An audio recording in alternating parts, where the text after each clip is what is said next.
Metal Gear Rising: Revengeance. Proof that edgy can be overdone. And that's not necessarily a bad sorry, I just cut my finger. On all of that bloody edge!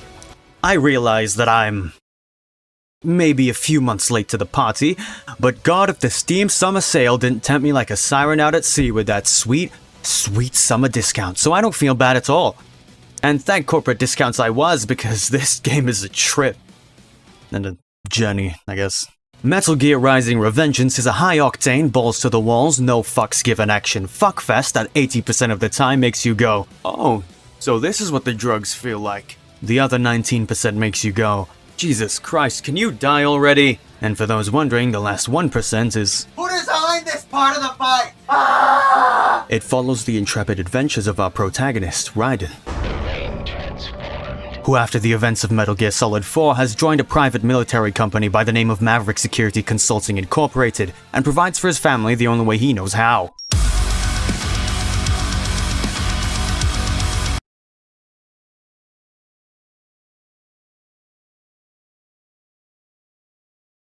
We start with a few of the teams that worked on this game, some you may recognize, and ow! And we get ear-banged, I guess, because the cyborg ninja with a lightsaber wasn't enough to get my attention, I guess. So the developers decided to molest our ears in the most penetrative way possible. Why not, really? Head still ringing, we head on into the menu, mess around in the settings, because vibration rattles my poor arthritis-laden bones, and choose hard, because I hate myself. Opening up with a cutscene, things seem relatively calm, forgiving the borderline cringy weed-poisoned nonsense pouring out of Raiden's Mr. Lightning Bolt. his mouth, and we understand that he's on bodyguard detail for the Prime Minister of an impoverished country. That is until this handsome bastard shows up. Caked up and baked up, he makes it evidently clear that his fat, chunky ass and big, meaty thighs aren't the only reasons to be afraid of him.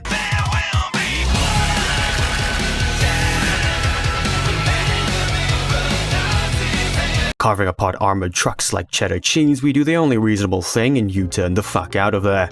And that damn smile.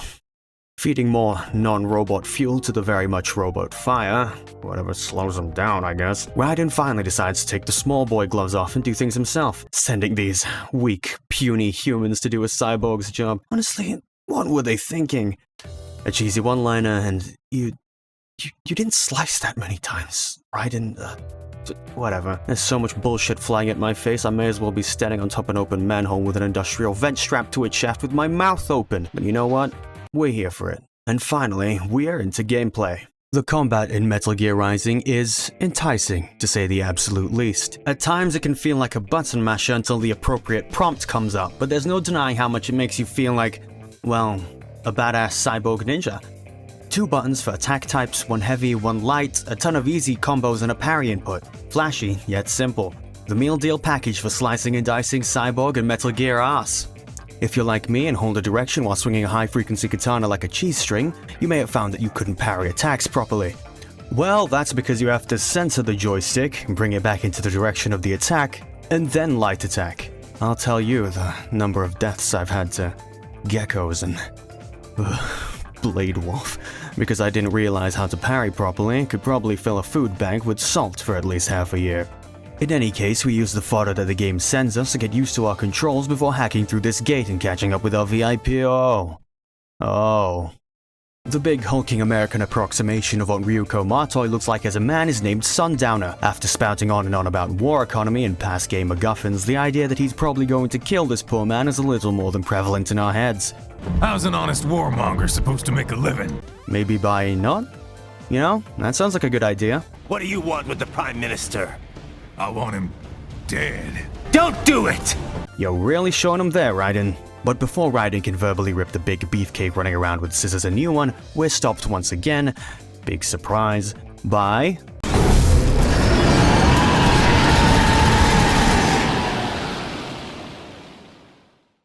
Metal Gear. That's right, a Metal Gear, namely Metal Gear Ray. The thing is the size of a skyscraper and chunkier than a Snickers. Hell, it even has its own health bar. Surely this fight will be one that Raiden has to plan and execute for perfectly.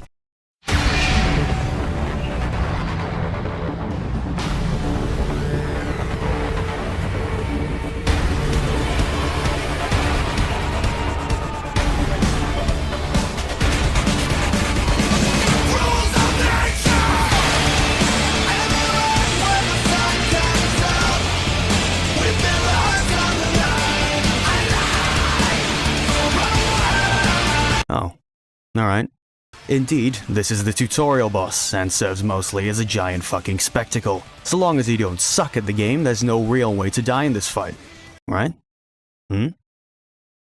Right, guys? Raiden! Raiden! Parrying its physical attacks gives you the opportunity to break through its armor plating, and you get prompts to do that either way if you hack and slash at its ankles enough. On a narrative level, because yes, this game actually does have a narrative, this fight serves to showcase the passage of time and how that has affected the metaphorical torch of Apex Predator. Metal Gears were once feared as nuclear war-starting mechanical beasts of the apocalypse, and while they're still a force to be reckoned with, Raiden has become a different beast entirely. One of sheer violent brutality, enough to overcome almost any threat coming his way. Because, believe it or not, our favorite little war machine hasn't always been the badass that he is today.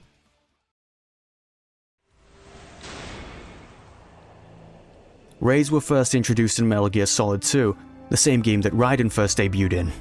Our protagonist did manage to take down a couple of them by running around like a headless chicken and spamming rockets in their general direction.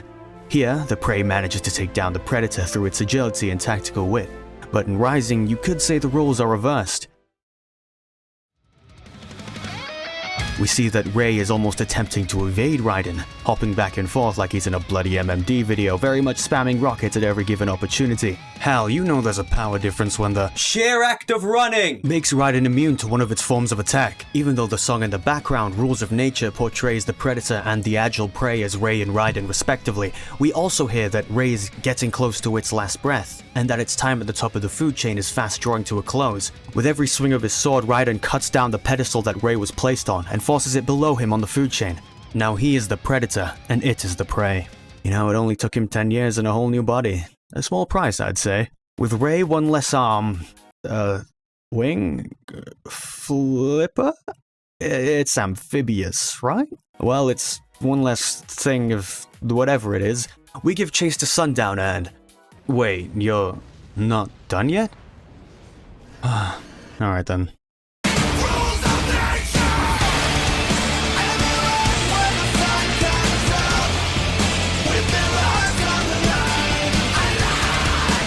Okay, now it's 2 arms less of a... Oh, come on!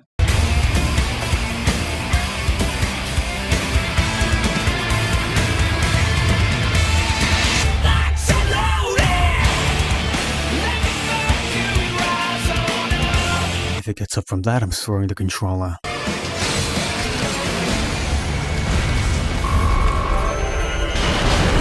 After we finally get rid of Metal Gear Ray like it was an overclingy girlfriend that somehow found our address after switching cities and number plates, we finally catch up to the Prime Minister, and I feel like we've been in this place before. Almost like it's deja vu.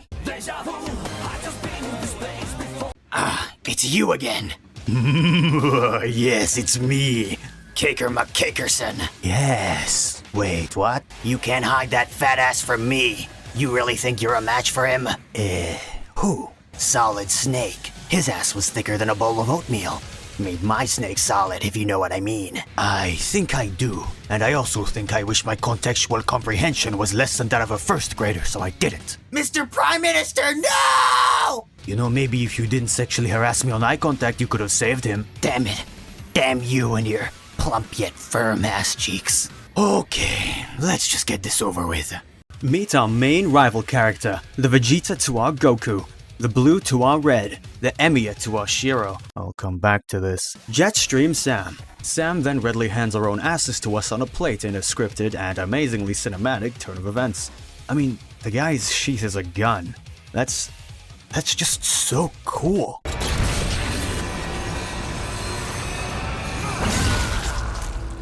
How's that for plump and firm? Huh? What? What are we talking about? My swordsmanship! While my style is full and perky, yours is wet and weak! Are we still talking about fighting styles? Yes, damn it! I could have sworn we were talking about paint. The weakest Brazilian then challenges Raiden's flimsy-sounding ideals and seems genuinely annoyed at his convictions, almost like he's staring into an old mirror. Quite methodically, he then proceeds to cut upon Raiden, not too dissimilar to how Raiden himself has been doing to the obstacles in his way prior. More evident than ever, with an arm gone and an eye torn open, is the strength gap between the two swordsmen. We thought Raiden was top of the food chain, and yet a predator bigger than even Ray in such a small, compact, tight. Form now stands in our way.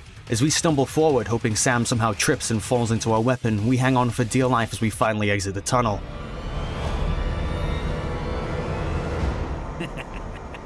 Lucky devil. Get you waiting, huh? Let's not pretend you couldn't have killed him regardless, Sam, you cute little tsundere you. Down you go! Flash! Are you really so surprised? The thing's better equipped than an Apache attack helicopter. And then Sam does his best impression of Carmen Sandiego, and Raiden does his best impression of a disemboweled cow. And that's the prologue.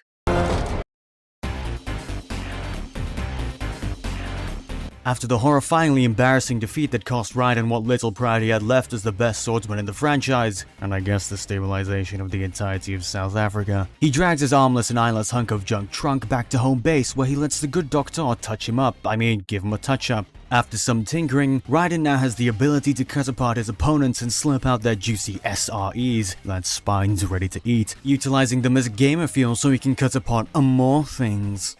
Oh yeah, I should probably talk about Blade Mode, shouldn't I? Nah, look at this, it's simple enough. There can't be any moment where this becomes a problem at any time in the future. That just wouldn't make sense. These blue boxes can burn in hell though, because nobody told me how to open these damn things. Also following his defeat, Raiden and the team keep in mind that what happens in South Africa stays in South Africa. Except not really, because Desperado, the group responsible for beating the shit out of Raiden, and I guess murdering the Prime Minister of South Africa, have been identified as a factor in the military coup in Abkhazia, which is right next to,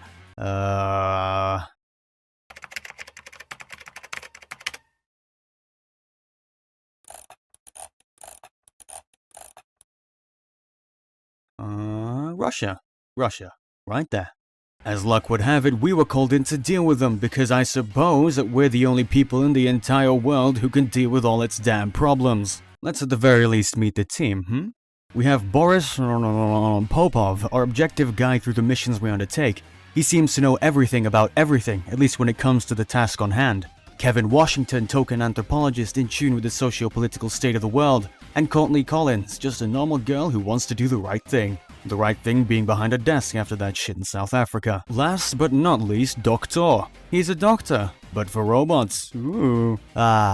Maverick Security Consulting Incorporated, the international dream team whose main members are comprised of 2 American civilians, a Russian war vet, Dr. fucking Frankenstein, and a Liberian child soldier turned go-go gadget weapon of mass destruction, and later on his dog. Wait, who are you?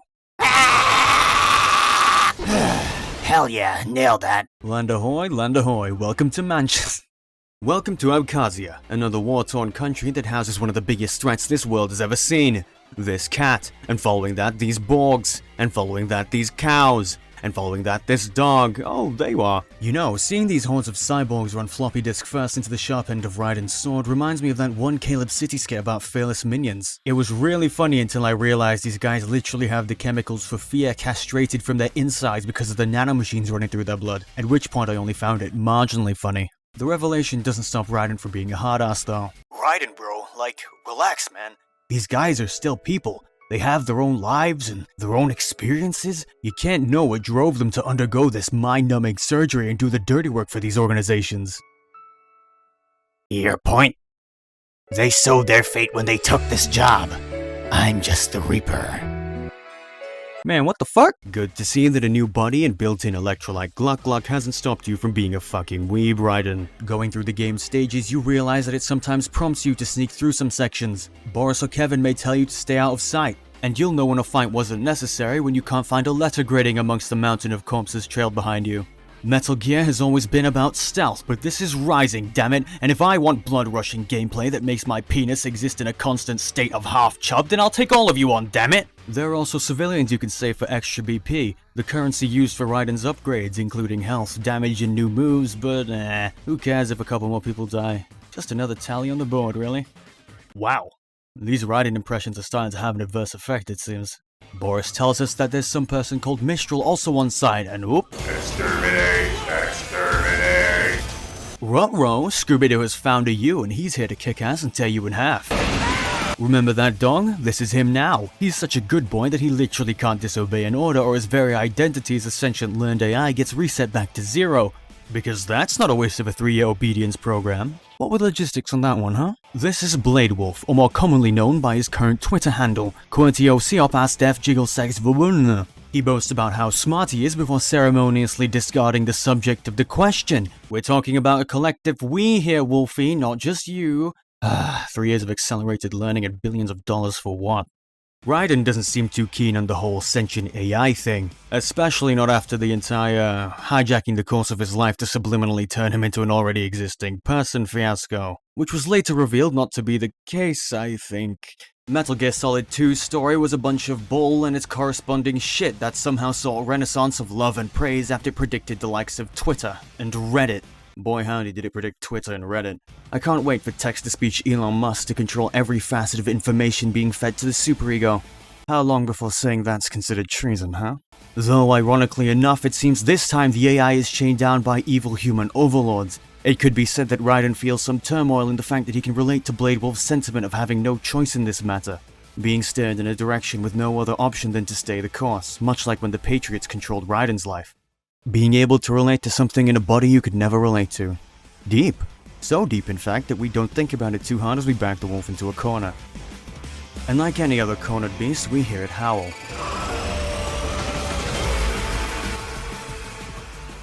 I'm My Own Master Now is the song that plays during the fight, depicting the subject, Blade Wolf himself, in subjugation, locked up in chains. Aware that its existence is that of a war machine and discontent with that fact, they scream about how it's time to leave them all behind, embodying Blade Wolf's desire to let go and leave behind Desperado and all those who hold its chained collar. The lyrics are withheld, that part of Blade Wolf repressed deep within until it is on its last legs. While perhaps not a detail that was intentional, it's one that's a nice coincidence. The chorus of O's you hear of the song act as sort of a pseudo-motif for Blade Wolf. The very human vowel being sung in a controlled, howlish way, as if wanting to be cut free and let loose. Unfortunately for the Blade Wolf, directors in programming fall short in the face of pure human brutality, and Raiden turns the goodest boy into the chunkiest soup. Unless you didn't learn how to parry, in which case you'll be learning how for the foreseeable future. Fun fact, I actually rage quit the game after half an hour of slamming my head against a metal dog-shaped wall. I took a break for an entire day because I literally couldn't figure out that parrying was a flick input. Amusing when looking back on it, not so much on the day. Directive, liberate, nation, ensure freedom. Obey directive. Must obey directive. No freedom. Freedom on TV. What would an AI know about freedom? Harsh. We get this really cool scene that we overcome with the sheer act of running! A lot of the cool factor sort of gets eviscerated off the face of the earth when you take a step back and realize that all you really did for the entire thing was hold right trigger in a direction. I feel like I had more to say about this, but that's about it really. We play Fruit Ninja with a helicopter, fail basic game mechanics, fail more basic game mechanics, and then use our go-go gadget voyeurism function to see our man and woman.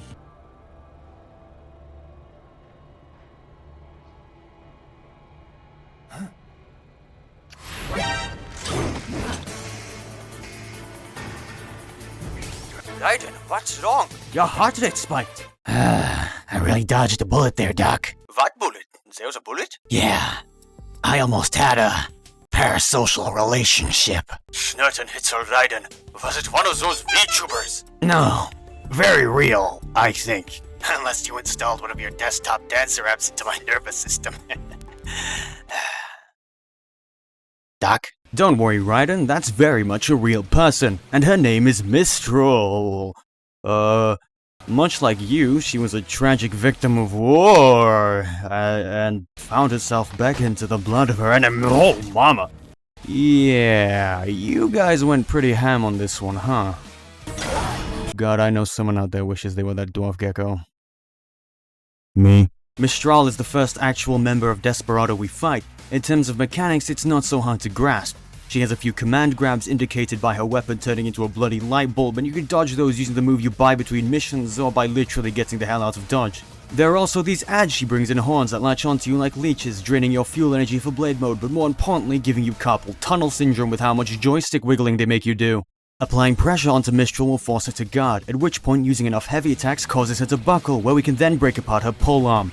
It gets a little tedious in later phases, cause then she just jumps back to an area you can only shoot her with rockets and fires easy to dodge projectiles at you for a whole 10 seconds, so I do tend to avoid it.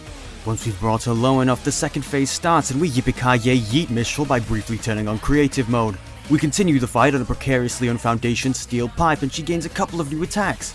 Like here, where she gomu gomu no bullshits her way into your no-no square, but other than that, it's mostly the same. To absolutely nobody's surprise, the impromptu battlefield comes crashing down and we land next to Chekhov's liquid nitrogen tanks. There's also this sense of foreboding, like we're missing something from the fight as a whole. Oh, there it is. I finally found what I was looking for. A place where I can be without remorse. Because I am a stranger who has found an even stranger war. I finally found what I was looking for. Mistral is a French-Algerian war orphan who actually has some history as Blade Wolf's trainer. Like she told us, her fateful meeting with a certain someone gave her the purpose to fight. Killing was what she was good at, yet it eventually became routine to her. Senseless death is senseless by nature, and she eventually wanted reason for it, much like when she murdered those who killed her parents. Apparently, she didn't need a good reason, because, well, what did she get out of Desperado? The BDSM outfit and some weird grabby balls? But maybe that's the message here. The silent reason, or perhaps the illusion of one. Raiden proclaims that his reason for killing is justice, yet when looking at Mistral, we can't help but think if that's really the case.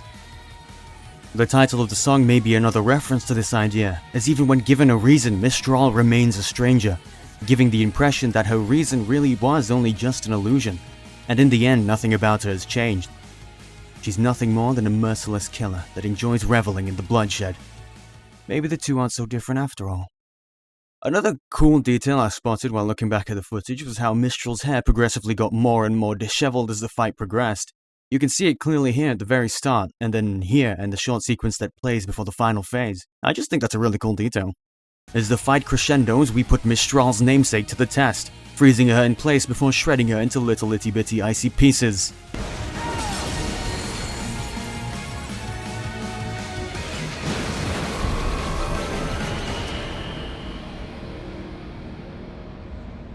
In her dying breath, she confirms to herself that she really did in fact die for a cause. One of countless I could make up, really. And admits her love for the terrorist that shot down the entire governing body of Abkhazia, because, so that was her cause. Maybe. It's still kind of left up in the air. Raiden then pretends to cuck the Russian because he's Raiden and watches as his target does his job for him, blowing himself and the surrounding couple hundred feet sky high. Mission accomplished, I think. There's a lot of thinking that needs to be done here. Maybe I should just give up on that.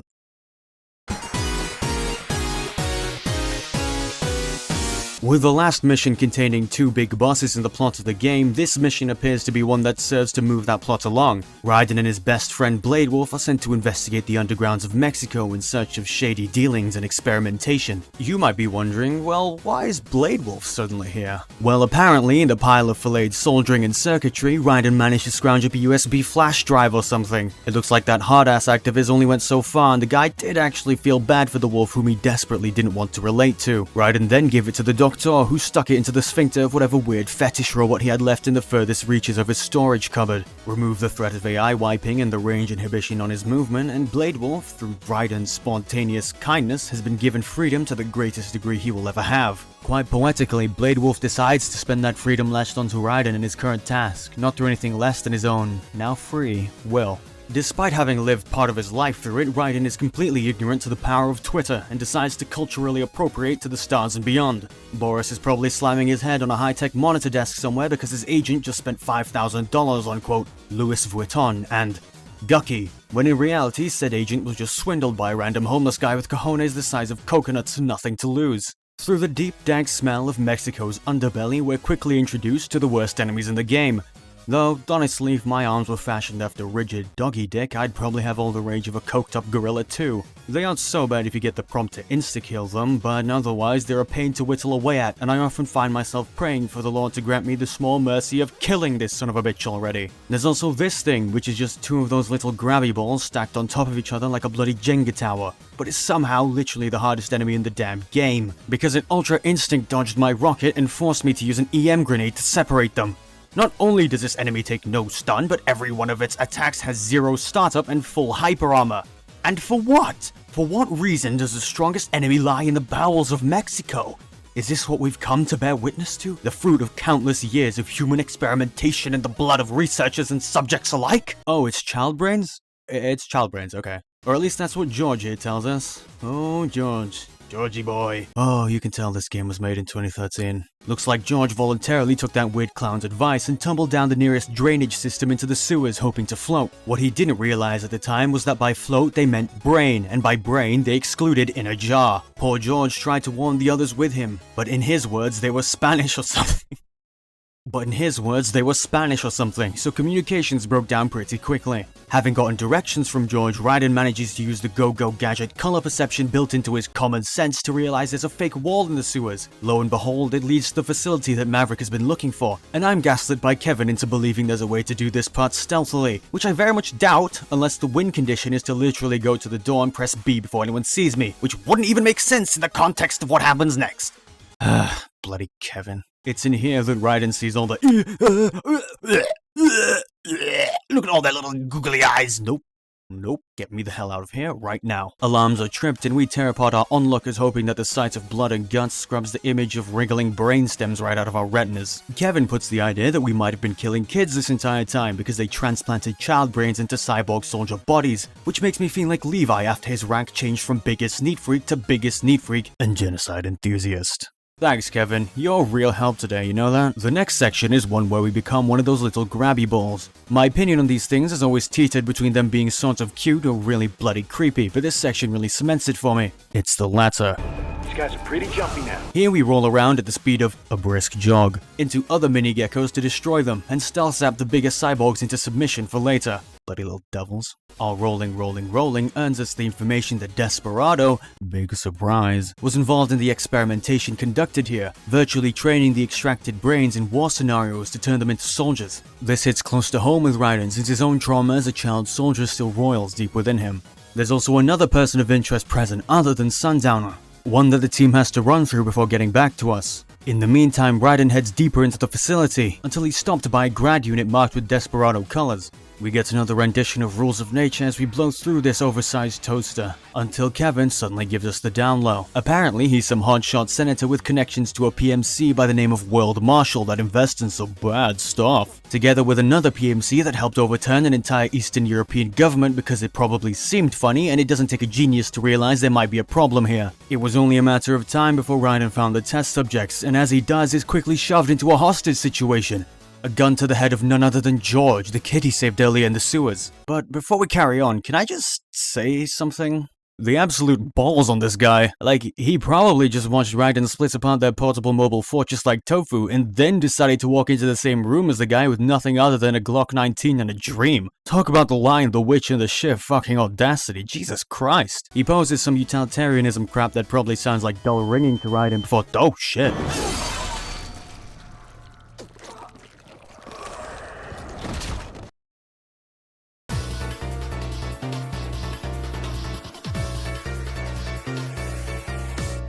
Cut to the highway on a one-way ticket to Denver, Colorado.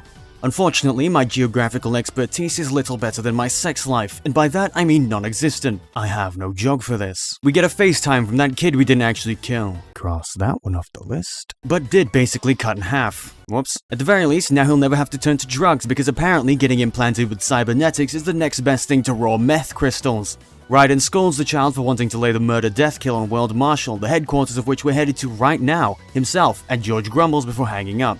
Bloody hell, kid, we're not talking Disneyland here. You think using a firearm on a cyborg minding his own business constitutes as excessive force? Apparently not in the state of Colorado. America, son. It looks like all that virtual training in GTA San Andreas the Patriots put Raiden through really paid off, as he effortlessly explains to Boris why he quit his job during a high-speed chase of upwards to 100 miles an hour. Long story short, Raiden's about to chop up some capitalists, and the United States of America probably won't be happy about that. By cutting all ties, he's saving Maverick the legal trouble and making his actions independent of the company. Raiden then gives a speech about how just because it's correct doesn't make it right, and then hangs up before Boris can give a valid point. We total our ride on the world's best episode of Top Gear, and then proceed to use our special technique on local law enforcement. Reverse police brutality. Sticks and stones may break my bones, but words will never do. Spoke too soon. America, son. Raiden then brutally murders some police officers, then more police officers, then a couple more police officers, maybe a few more. Wow, what's black and blue and red all over? The streets of Denver, I guess. And that's why we start taking the high road. Not through peaceful protest and bill proposal, you pussy. By running over the rooftops. Boris calls us back, reeling from the fact Raiden gaslit him into agreeing, and then concedes that Maverick will help us off the books. With Blade Wolf okaying our path, we find our way into the subways, and there's no surfing to be found. Only Terminator gorillas wanting to slam our face in and lace us with 50mm anti-tank rounds. Credit where credit's due, I actually found this part pretty tense. Pitch black with only the steely red gazes of the UGs scanning the area. You have to utilize your augmented vision to see past the darkness and time your movements to sneak by. Fighting in these conditions is less than optimal because of the terrain and especially because of the enemies, so sneaking by really is your best option. I actually did get spotted because I guess my ass was so fat it poked out the cardboard box I was hiding in. No, I did not piss myself. I promise. Finally getting out of that hellhole, we turn some of America's finest into chop suey and then fall victim to Google and their targeted ads. Damn it! I can't escape from you! Good. I paid a lot of money for that ad space, you know. The sounds. I can't get them out of my head. Of industrial steel going into heat shock as your blade cuts through flesh and metal alike. Of your ass cheeks just repetitively clapping in the back of my... I really should have expected nothing less. Sam takes the time to drill in the pointlessness of it all, which is fair enough. We save these brains and then what? What could child brains even be used for? Sure, we'd spare them the same fate as Raiden, but being chucked into the dock's crusty, dust-filled storage cupboard isn't much better. When that doesn't hit, Sam takes a different approach, once more challenging Raiden's principles as a killer. The ones you've killed on your way here, they're still people. They've lived their own lives and had their own experiences, hardships. You cannot know what drove these people to undergo mind-numbing surgery and do dirty work for these less than reputable organizations. God, you're right. Man, what in the fuck? Our dear old rival really does have a talent of putting us through the ringer, physically and now emotionally. Raiden gets a bad case of overthinking things as he turns more police officers into spam and then curses at his dog because he's killed everything else. They're homies though, so they kiss and make up pretty quick. Knees weak, arms are heavy, it looks as though there's regret on Raiden's carbon-plated armor already as he reverts back to his MGS2 stage and enters bitch mode. In no state to fight, we trip our way past the remaining guards to World Marshal HQ as Sam rolls out the red carpet to meet us. Except not really because the game hasn't been long enough for us to fight Sam yet. Instead, Build a Bitch over here Lego pieces his way into Peripheral and what are you talking about? Memes. The DNA of the soul. This is Monsoon, and his lines are so iconic they prove his fucking point. Memes and memetics have gotten a very soft connotation in recent history with the introduction of the internet, when in reality the internet has only really given memes the potential to proliferate and infect like a bloody disease, as Monsoon puts it quite nicely. People often compare the growth of memes to the theory of Darwinian evolution, so you know things are pretty serious. But that comparison's not so wrong, is it? These days, memes are high brightness, maxed out contrast images of floating liminal silhouettes, voiced over by bass-boosted text-to-speech and Taco Bell bongs. When was the last time you probably saw epic face or top text, bottom text non-ironically? If you're yelling at your screens, pointing to your poster of Hiding the Pain Harold, then sure, we can agree that meme hasn't gone extinct yet. But in terms of natural selection, we've just ended up here. Memetics are how we are influenced by the information and ideas that memes hold. Those band kids that sing Nugget Biscuit while playing Minecraft Manhunt in real life? My strange, intonated way of talking. You who clicked on this video because of the funny jokes and running gags that surround this game. All slaves to memes and their information. It appears as though, somehow, Monsoon learned this through warfare. Aww. The meme that Raiden held onto was that he was acting in the name of justice.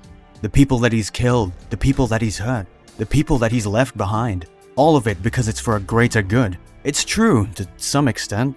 But like most things, it's not the entire story. Much like Sam had already told him, Raiden, who himself is a deadly weapon, yearns to bathe in the blood of those who oppose him. The feeling that killing opposition gave him was always a pleasant one, but he didn't want to admit that.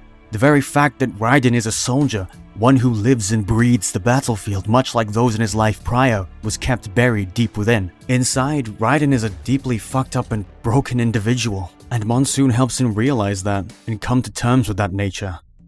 But who am I kidding? I was born to kill! In a way that Monsoon would understand, grass grows, birds fly, and brother, Raiden hurts people. And he'll do it with a smile on his face. Doctor! Turn off my pain inhibitors! But Raiden, you'll... I don't care! Do it! No! Holy... I tried to warn you. Why does it hurt so much? Well, it's pain. That's sort of what it does. Are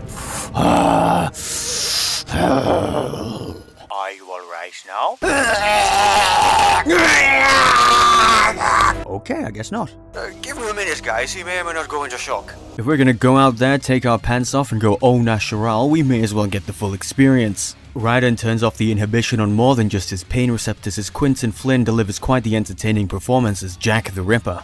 I've heard a lot of contention surrounding Raiden's voice. Personally, I think Flynn's delivery suits the character just fine. The sound of soft K-pop boys still existing within the growl and grunge of an older Raiden voice lends quite nicely to the history of Raiden himself. Trying too hard to be badass while actually being badass is quite the apt moniker for Raiden, and whether intentional or not, the casting of Flynn really does suit that. There's something endearing about it, I feel. By facing his past, Raiden is able to take in all of it, the horrendous lows and the small droplets of good hidden within. Thus, he's able to fully become himself and control the brutality he so dearly wished to distance himself from. The rain-turned lightning bloodies itself and strikes twice, now able to choose when and where.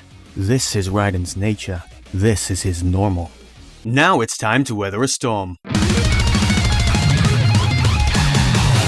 Monsoon's boss fight has me parrying more than that one dungeon in Elden Ring that has 2 Crucible Knights in it.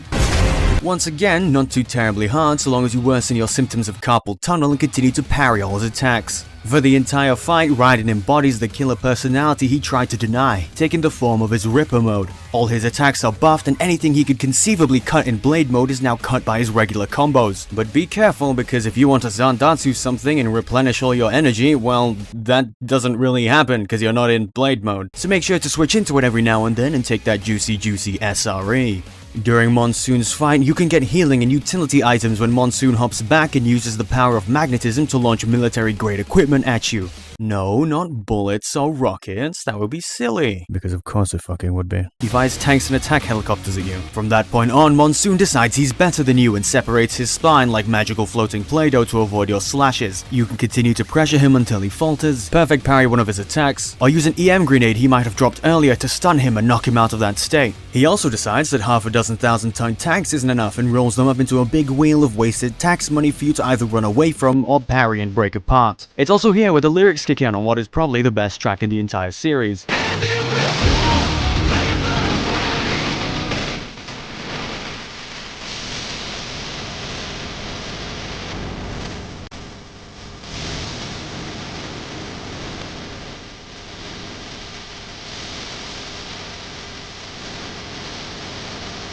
What? I'm not biased as a guitarist or anything.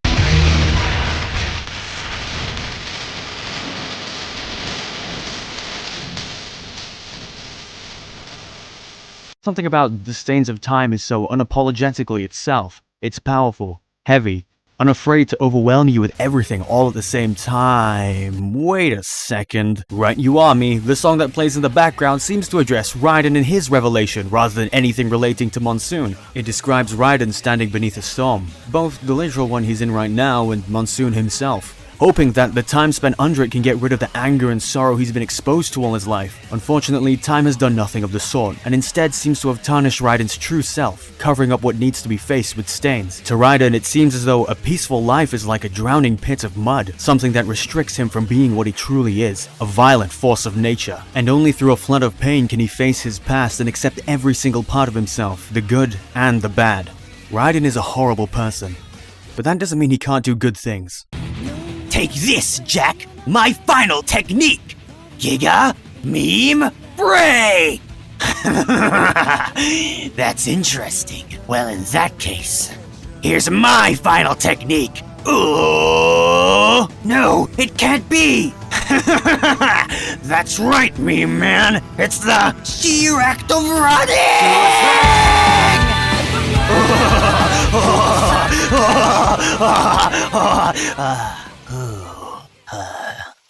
Never fails.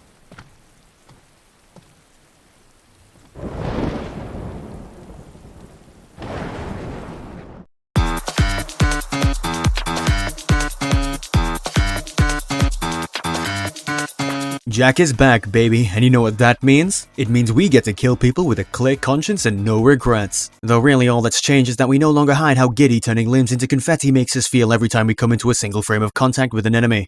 We storm World Marshal's tech scamming ass like it's fucking Normandy in the 1940s and tear our way through electrical systems and Reinhardt from Overwatch for some reason. All of this to get to Sundowner, who waits at the top of the tower like he's bloody Bowser Mario or something. There's this section, and it's the only section in the game where Raiden uses guns like the good old days. You don't even get to do it for that long because these shield guys beeline their way up the stairs before you can even kill anything. Maybe I'm missing something. It just sort of feels shoehorned in.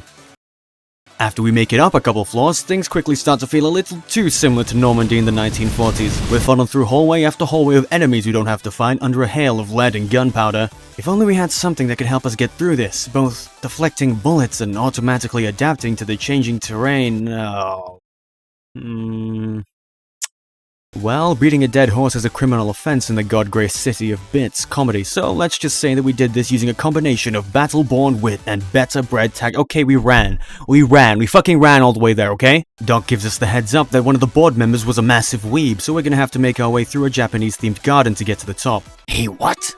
Yeah, he was a really big fan of Japanese culture and... So, he was a dirty weeaboo? Did he, like, have one of those body pillows? And, like, watch anime? Raiden, didn't you literally learn how to fight by watching a bunch of Japanese movies? That doesn't count and you know it! Raiden desperately tries to prove he's not a weeaboo by being a weeaboo and ripping and tearing until it is done. Eventually, we find ourselves on a massive freight elevator that can take us most of the way up. The only problem is, well, we have to take a massive open-air freight elevator on the way up, and you can probably imagine all the issues that comes with that. I mean, there aren't even safety railings on this thing. Cyborgs really get the short end of the health and safety stick, huh? Fending off cows, dogs, monkeys, and everything else in Noah's bloody ark, some guys think it's a bright idea to set fire to our platform via tanker explosion and then jump onto it with us.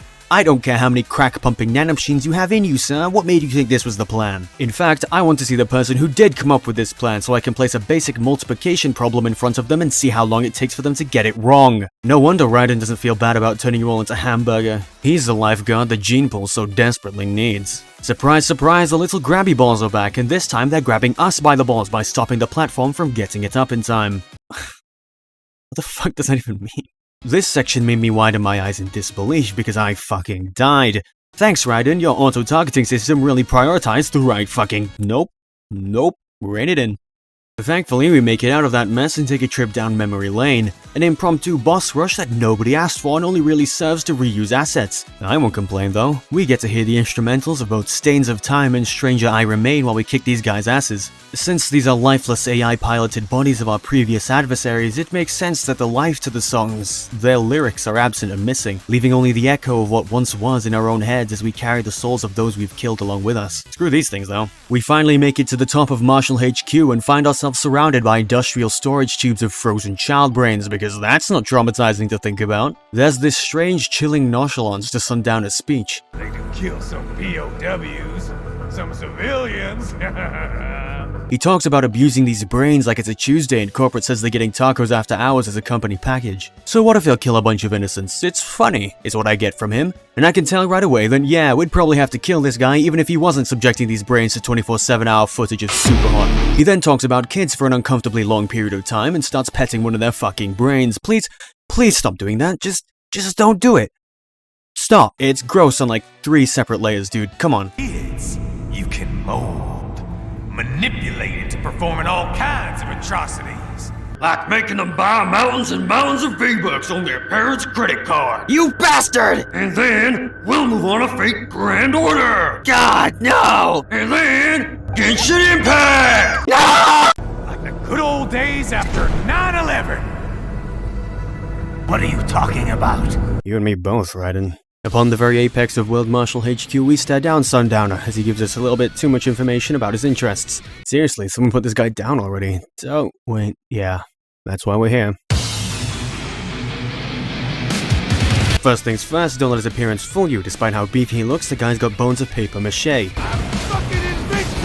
Well, that was a fucking lie. The problem to start off with are these explosive shields he has on him, and what a problem they are. I'm half tempted to rescind my previous statement because Sundowner's most effective attack is just standing there. Judgmentally. Dude, you stroked a child's brain 2 minutes ago. I object to the highest extent of the law. Free blade mode is so unintuitive that I find myself lining up a slice for half a minute before hovering over the wrong button. But before I even get to press it, the window of opportunity is already 2 blocks down the road, and Google Maps says that I somehow ended up on my local clown convention. You can pry apart his shields and tear them from his back when he charges at you, or hide behind them, or just do as the gamers say and finally get good and perfect parry one of his attacks. If that chopper in the back is annoying you, just shoot it down with a missile and you'll be free of it for a grand total of 60 seconds. Unless you're in the second phase and where Raiden gets confused and doesn't know where to aim if there's more than 2 people on the screen, damn it. After lots and lots and lots of trying, I finally managed to get rid of all those damn solar panels because I love capitalism. Thankfully, this is something I never have to suffer through again, and this is the only instance where I want to grab the scissors right out of Sundowner's sweaty child-handling paws to circumcise myself with. With his shields gone, Sundowner figures out the best defense is a rocking offense and decides to blast his mixtape on full volume to pump himself up.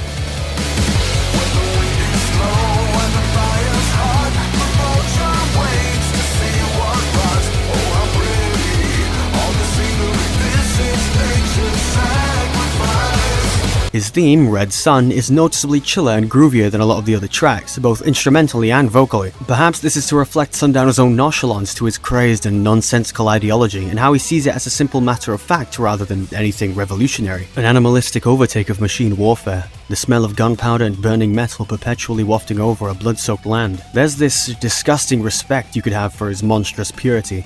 In a child, indeed. Nope. Never again. The titular Red Sun could refer to a number of things: Sundowner's name, the Red Sun phenomena, and the idea that the sun itself gets bloodied by the war and death Sundowner wishes to bring upon the world with Marshall's currently nondescript plan. Sundowner's pure love for war and his belief of turmoil and discord being humanity's natural state coalesces in this twisted love, or something warm and pure. By training these kids' brains in the art of war, this could be seen as his perverted and tainted version of love. And that's why the court jury believed it necessary to incite a 50-mile radius ban on him in elementary schools, Your Honor. The paradise that Sundowner envisions is a wasteland, torn apart by the horror of evolved human warfare. And probably children. You know, Sundowner might have been onto something here. So he dodges massive command grabs and beat the Jesus so hard into his soul he falls off the building. Just kidding, that would be cool enough. Instead, we have to jetpack joyride ourselves back into Sundowner in an, admittedly, kind of shit sequence before busting through the helipad and delivering the final blow. You think you're Yuko Matoi? I'm Yuko Mato, you son of a bitch! I'm the sexy one cutting through everything, and you're next on the chopping block! But Raiden, I thought you didn't watch anime. Kill la Kill isn't an anime. Yeah! Sundowner's beheaded corpse then prank calls Sam, who Omega lulls his boss's deathbed confession. Though he does reveal some of Sam's intention, being at the very least shaping up Raiden to be a good fight sometime in the future. We hold a class trial where the team figures out World Marshals at Pakistan because that's where all the bad things happen according to, I don't know. If World Marshal find a way to kill the president and blame it on Pakistan during his visit, Sundowner will get his wish of a war-torn wasteland, and that's saying the very least. But with 3 hours to Doomsday and Pakistan being on the other side of the bloody world, we need more than a 737 to get there in time. So Courtney pitches the idea that we could use a Star Wars ship. But a Star Wars ship, I hear you ask? Sure, where can we find a Star Wars ship? The amount of ingenuity and technological prowess it would take to build something like that is next to completely fucking not happening. Something like that, well, it'd take someone who managed to code an injection program capable of DDoSing a super AI that could probably simultaneously maintain all bodily functions of every single human being in the world, and maybe even shove them into SAO if they really wanted to. Well, about that. The doc shows up, ready to wrangle some brains, and Raiden hops in, hoping to get a ride over to Solus, a spaceflight company. I wasn't kidding about that Star Wars ship. That is, until America itself, I can only guess, sends out entire stealth bombers with mounted rotary cannons to stop our floating bathtub. Raiden, with the power of timing and balls, rips off some movie and hijacks one with his sword while cutting the other and speeding through it.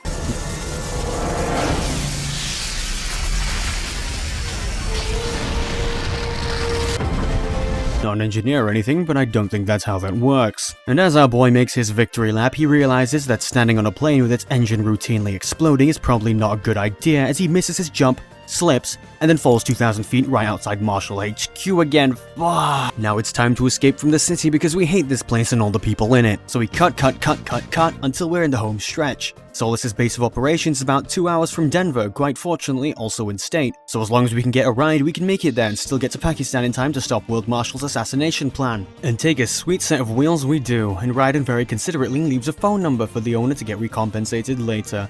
Aww. Little did Raiden know it would all be for naught, for he was about to meet the owner face to face. And the owner was going to demand he be repaid for his efforts then and there. Not a euphemism for sex, by the way.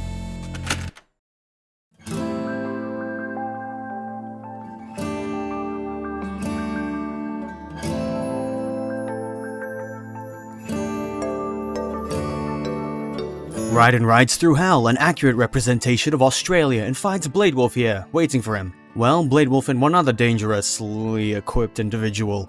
It's made clear to us that Sam knew what Maverick's next move was, so we spent the last few hours camping out on the highway to hell just waiting for Raiden to rock up. Would have been real awkward if he just got it wrong and spent all that time on a rock waiting for Raiden to show up, only for him to...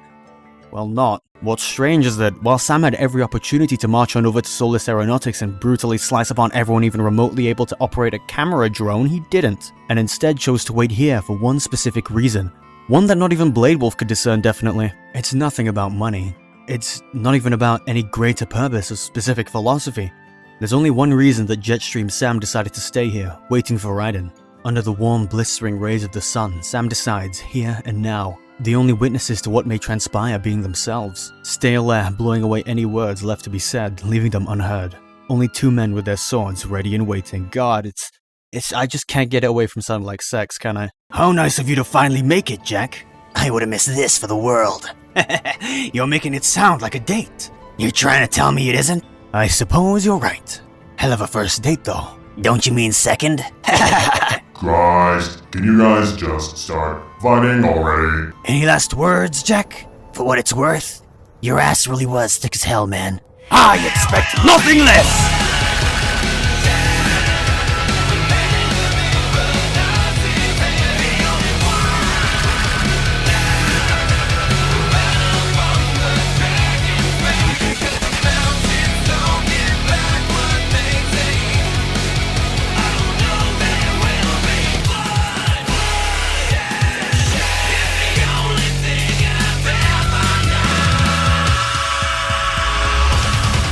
Heavily inspired by Wild West duels portrayed in Hollywood movies, Sam and Raiden take matters into their own hands and settle their grudges with their blades. A showdown in the wastes, and with enough tumbleweeds to boot. Sam himself is actually much quite like one. Hang on, give me a second to get there. Samuel Rodrigues is a Brazilian swordsman who studied at his father's discipline, the Rodrigues New Shadow School, a derivation on the Japanese discipline of basically the same name, the Agyushin Kageryu. That and lots of judo and fucking aikido, I guess. What? His father's kenjutsu taught that violence was the end goal of fighting, and the style aimed to inflict as much damage as possible both physically and apparently emotionally with how much taunting Sam decides is appropriate.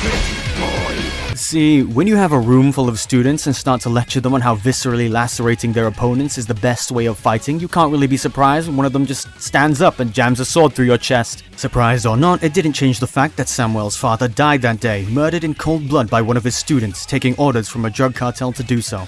Was he a user and didn't pay them back? Or was he so much of a threat that the cartel couldn't let him live? Who knows? Sam didn't either, and he certainly didn't care as he took on his family's legacy weapon, the blood-red Murasama, misspelled from Muramasa because Brazilians don't need to read and overwrite originality with sheer thought alone. Leaving his home country, Sam traveled to what I can only assume was the fucking mountains, living off snakes and snow while furthering the violence-fueled technique taught to him by his father, all in the name of vengeful justice. When ready, he came back and slaughtered his father's killer with no effort at all. Sam then continued to do the same thing to drug rings and criminal organizations alike, all as a regular human with no enhancements. See that suit he's wearing? Yeah, suit. Not internal enhancement like Sundown or Monsoon. This guy just put on some Gucci and said, that's good enough. Justice and violence. These were the two things that Sam believed in. He thought that if he was violent enough, he could bring about justice and stop those who did wrong to the world. See, Samuel Rodrigues, or Minuano, the cold Brazilian wind, was a free spirit, and one that fought for righteousness despite what legal bullshit and moral complication got in the way. A samurai, one could say. one with deep respect for their code but wasn't afraid to get their hands a little dirty. Does that sound familiar? Yes, indeed, Sam pulls at the trope of "I was just like you once," and is the reason why he seemed to despise Raiden so dearly during their first encounter. That was his disdain for having to face his old self, what he deemed as a mistake and a pointless, fruitless endeavor. Raiden said his sword was for justice, but not only was that not just the case, but even if it was, Sam just thinks that ideology is false. Justice doesn't exist. Justice is what people believe in. Justice is faith, and like faith, there's no guarantee that it can truly come about.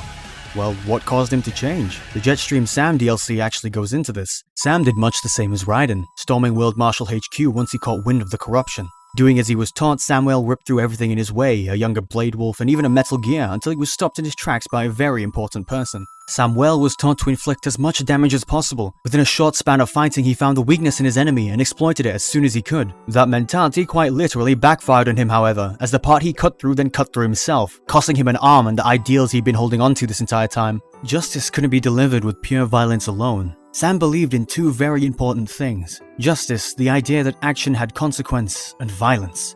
If violence failed him, then so too did justice. And so Samuel Rodriguez died, and Jetstream Sam was born. Infected and impure, represented by the cybernetic arm he fashioned during the main game, philosophy gone, Sam continues to live, continuing on without purpose or reason to a destination he isn't really sure of, much like a tumbleweed. Jetstream Sam moves forward, doing the only thing he knows how, the only thing he knows for real. Remember that thing I said way back when?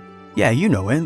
Raiden is the Shiro to Sam's Emiya. For all that hatred and dislike Sam initially had to Raiden's justice-mongering ideology, how he believes that he is the one who can protect the weak because he's strong, part of Sam started to believe in him. Sam began to believe that maybe, just maybe, his original ideology wasn't a lost cause.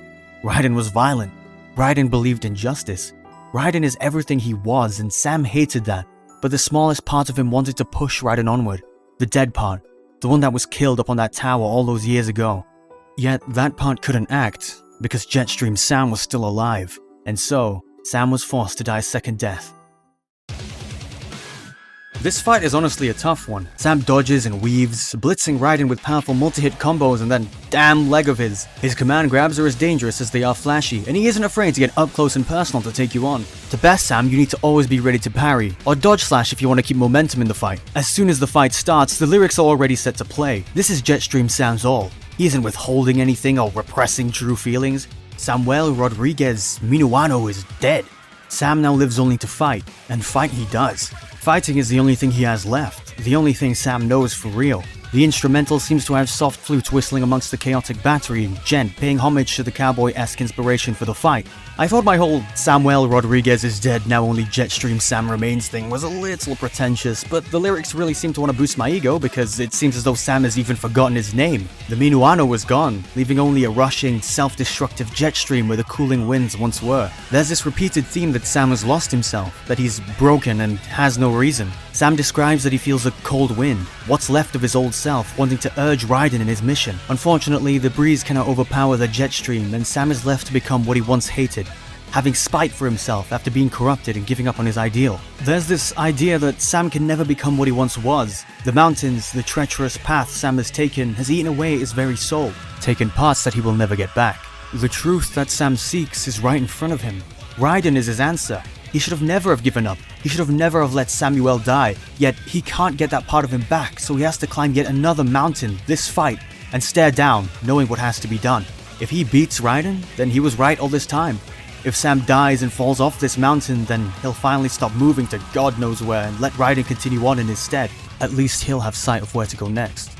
When we deal enough damage, we tear the blade from his hands and the lyrics cut out. Without his sword, Sam loses even more of himself. The weapon that helped get vengeance for his father. The one that dispensed justice and violence with extreme prejudice torn from his hands. It was the last part of Sam that represented his dead ideals. And with it gone, he literally has nothing other than what Desperado gave him, his arm. I actually got a pretty cool sync that relates to this, so here it is.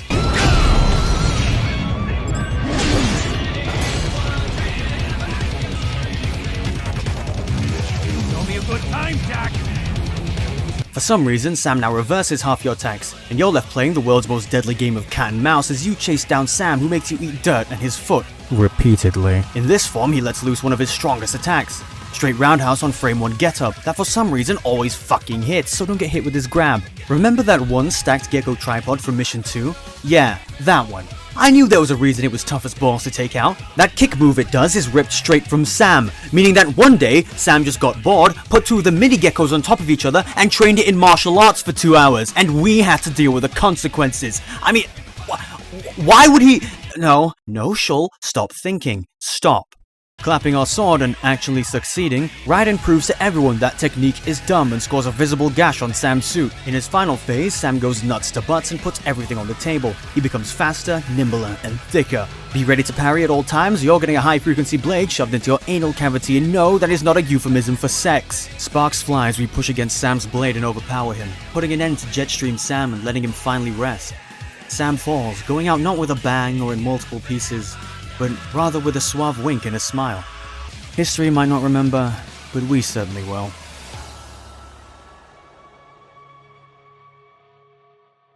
Sam's Murasama was ID-locked, so Raiden can't use it. Instead, he leaves it in the mouth of Blade Wolf, the only other witness to their fight. Their relationship was more positive than not, evidenced by the cutscene prior and previous dialogue, so he doesn't seem to mind holding it in Sam's memory.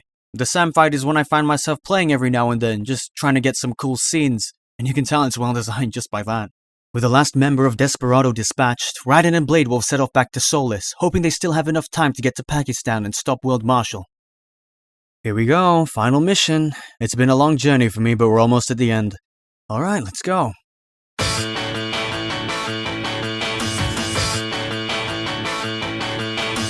We open up with our protagonist, Jay William, catching up on the latest issue of Shonen fucking Jump, munching on some pizza and admiring the scenery. I have no context on this character, nor do I know what the creative or directive angle was on this shot. I also dislike how heavily he reminds me of myself. How did you do it, Sam? Oh, right.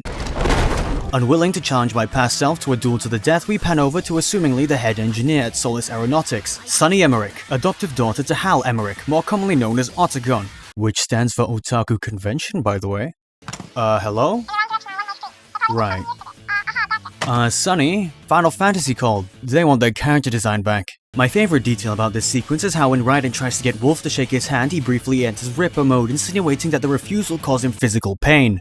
Sunny shows us our Star Wars ship, and we piss our carbon-plated pants as we're sent away at the speed of Mach 23 across the world. We land out to where we think World Marshal is scheming and then break everything they throw on us. You can either kill everything head-on and finger your X and Y buttons without remorse, or sneak your way through and methodically murder each and every single person present. I did the latter because I have arthritis. But just as we make it past the bulk of security, we find Blade Wolf cooked in a crater of presumably his own making. Raiden checks angles like he's playing CSGO before quickly realizing they're actually in Titanfall 2 as a massive metal spider crawls out from under the ground. And then we're introduced to the true final boss of this game, the United States of America, who sometimes goes by Senator Stephen Armstrong, the most memeable person in this game. Sorry, Monsoon. Don't remember him? How could you not? We saw a whole half-minute of him in that one cutscene in that one unimportant mission. And he's currently in a Metal Gear planning to kill the president, probably because he wants to become the president. But actually not, because there already was an attack on the president from World Marshal, failing to kill him but managing to take out a few American soldiers. Just like that, the uninformed masses escalate things way too fast and try to cancel the entire country of Pakistan. Raiden then argues economics with the guy before realizing he's arguing economics with him, and then tells Armstrong to get in the damn robot already so he can kick his ass. Metal Gear Excelsus is a big motherfucker, but unlike Ray, it lacks nimbleness. It's a massive walking target that slams its little arms and fires its big guns, but so long as you know how to dodge and jump, you can get through it pretty easily. Parrying is also an option, but it's so damn big that making contact seems to hurt, at least on hard. Do the same to its feet as you did to its arms, we tear through its legs one after the other, all while Armstrong spouts some of the best trash talk I've heard in a while.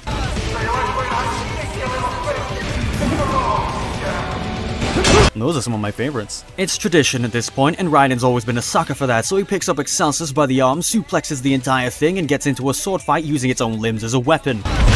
Thinking that's all there was to it, Mr. Cyborg Ninja flips onto the remains of Excelsus and watches as Armstrong waltzes out the cockpit and starts to flex. Mr. Cyborg Ninja then becomes a mouthpiece for the player as he expresses what everyone was thinking at this point. After the Metal Gear failed him, Armstrong says, "Fuck it, I am the Metal Gear," and then beats the ever-loving shit out of Raiden a la Prologue Mission Sam.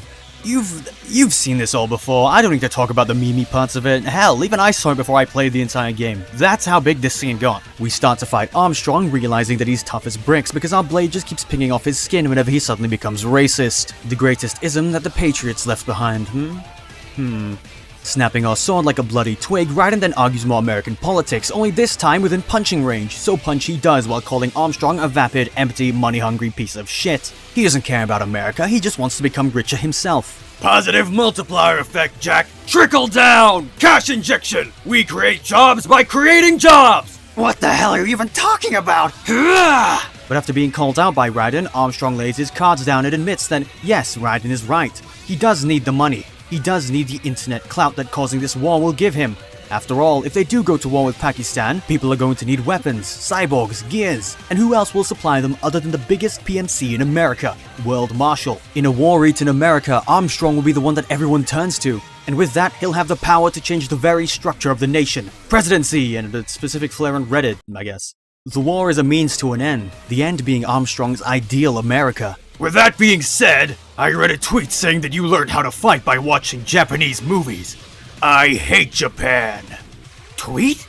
Damn it, Doc! It wasn't me. Ah, damn it, Kev! Screw you, man. Through manipulating the system, Armstrong wishes to bring that system down and create an America that promotes the most extreme version of individualism. Things he deems as useless are discarded, like Twitter and Reddit and the American legal system. He wants a literal Wild West, a dog-eat-dog world where anyone can do anything they want, so long as they can oppose the people that oppose them. Hey, you know, I can kinda get behind that. I mean, it's kinda rough, but we can work on. The strong can do what they want because they're strong. The weak are forced to become strong, and failing that, they die.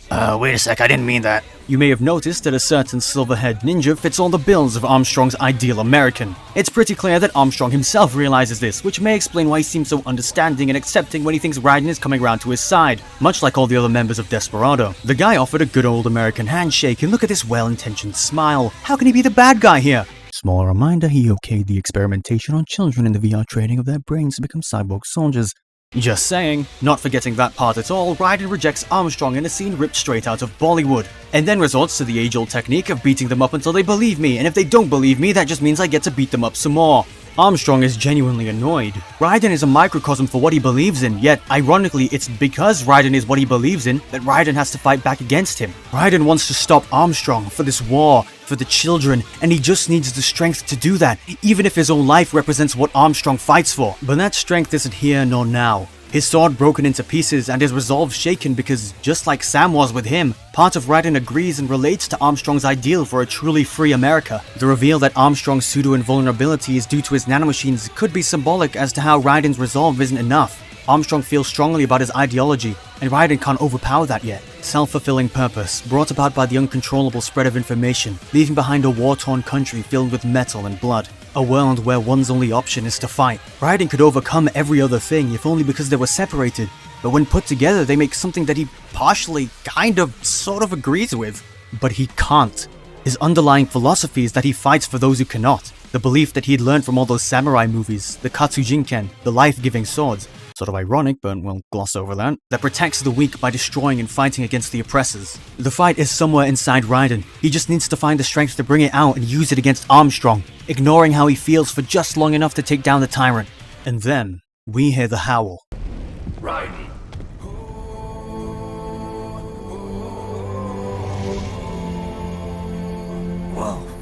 Blade Wolf, introduced by his motif, reveals Sam's intentions. Raiden made him doubt himself. For just a second, Samuel shakes his head in the mirror that Jetstream Sam was looking in, and tells Wolf that if Raiden manages to beat him, he'll leave it in Wolf's hands, paws, to decide what to do with his now unlocked sword. To use the free will that Raiden gave him to decide the fate of their ideals. To fall under the foot of Armstrong once more, or to rise and fight against it like Sam tried to all that time ago. And well, why wouldn't Blade Wolf give that sword to us? That choice is so easy. Sam was just being an ass about it because he refuses to say out loud how much he actually fucks with us. Armstrong says that Blade Wolf is going to die next, but Wolfie tells him that does not compute and yeets Sam's sword right into Raiden's hands. For all the kindness that Raiden has showed him, Blade Wolf gets to pay him back in full, doing just as Sam ordered, all of his own will.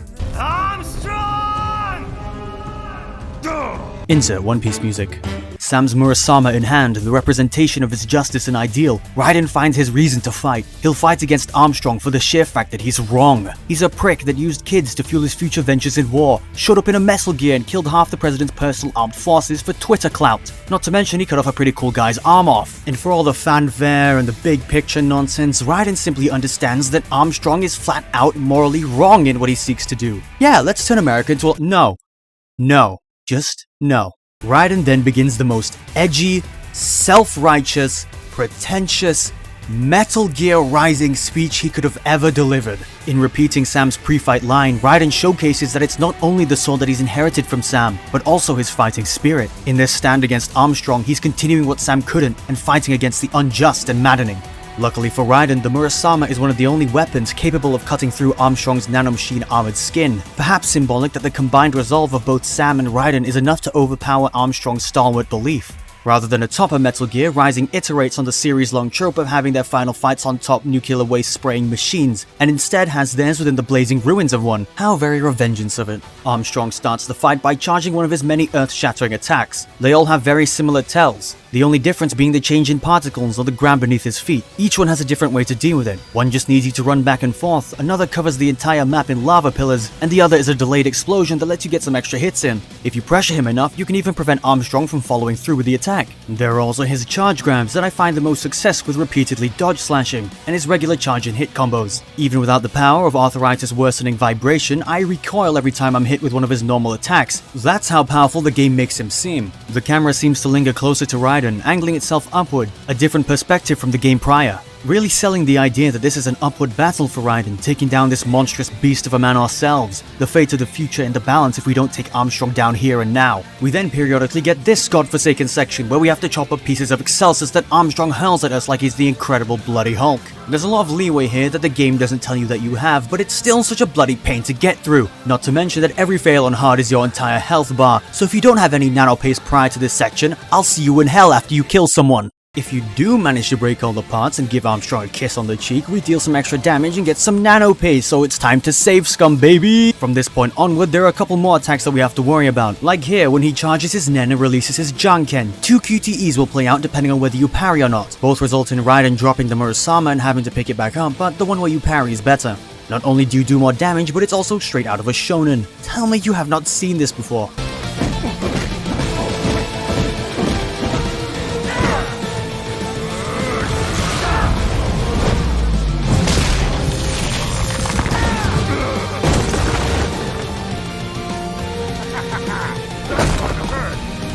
He'll sometimes release his spiritual pressure, to which I spam dodge slash and pray for the best. And sometimes he'll enter a state where he'll begin to periodically heal if you don't cut the weak point on his back.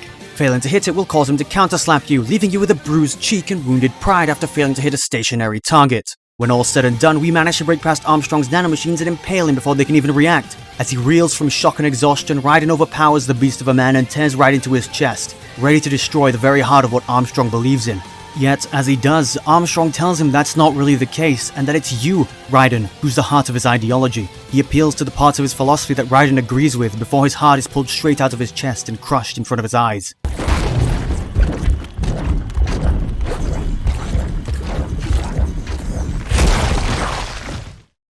It Has to Be This Way is the song that plays during the final fight. It's arguably sung from the perspective of Raiden, who realizes that Armstrong isn't necessarily incorrect. Yes, I'm going back here, no you cannot complain. The world is a disgusting hive mind of collective consciousness. Quite aptly the name of the song prior to this one played during the Excelsus fight. People are sheep, herding to what the majority say with no way to properly express their personal ideologies or wants, forsaking them for the closest thing the media and internet perpetuates. Free will is an illusion and people are unwilling to change that unless someone decides to do it for them. But for as much as Armstrong is correct, that doesn't mean that he's right. If the world has to be changed, and history has to be made, Raiden doesn't want to do it like this. Not at the cost of the weak, not at the cost of those who cannot fight. In the end, violence will only create more violence, and Raiden's fight will almost certainly be one that feeds into that.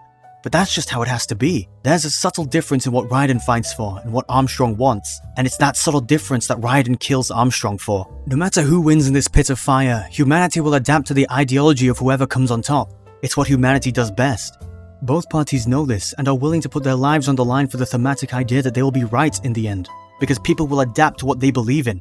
The new life in blood-stained sand is the aftermath of whoever wins. Undeniable life and prosperity, for better or for worse, regardless of the victor. Raiden defeats Armstrong and absorbs the heart of his ideals, using it for his own benefit, much like he's been doing for the entirety of the game before this.